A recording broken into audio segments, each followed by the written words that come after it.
Andy Kaufman was a groundbreaking American entertainer, known for his unconventional and often surreal approach to comedy. Born on January 17, 1949, in New York City and raised in Great Neck, Long Island, Kaufman developed a love for performing from an early age. He is remembered not just as a comedian, but as an artist who blurred the lines between comedy, performance art, and reality. Kaufman often claimed he wasn't a comedian, but rather a song and dance man.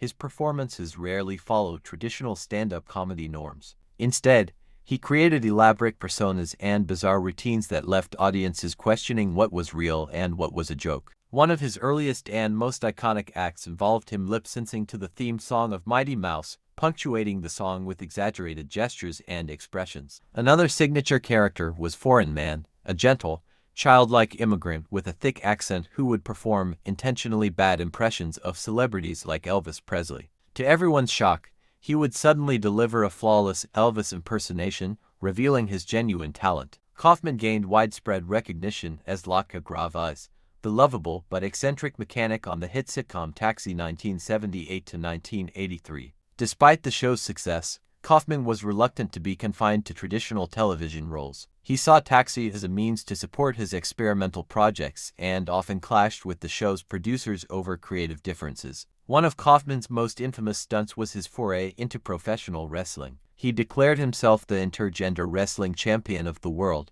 challenging women to wrestle him in matches where he would taunt and belittle his opponents. This bizarre act blurred the line between performance and reality, enraging some viewers while leaving others in awe of his audacity. Kaufman later feuded with professional wrestler Jerry the King Lawler, leading to a series of staged but seemingly real confrontations, including a memorable fight on Late Night with David Letterman. Many believed the rivalry was genuine, but it was later revealed to be an orchestrated act of performance art. Kaufman's career was defined by his refusal to cater to audience expectations. Whether it was reading The Great Gatsby aloud during a comedy routine or staging an elaborate altercation with his abrasive lounge singer alter ego, Tony Clifton, Kaufman relished in challenging the very nature of entertainment. Tragically, Andy Kaufman was diagnosed with a rare form of lung cancer in 1983, despite being a non-smoker. He died on May 16, 1984, at just 35 years old. His death, fittingly,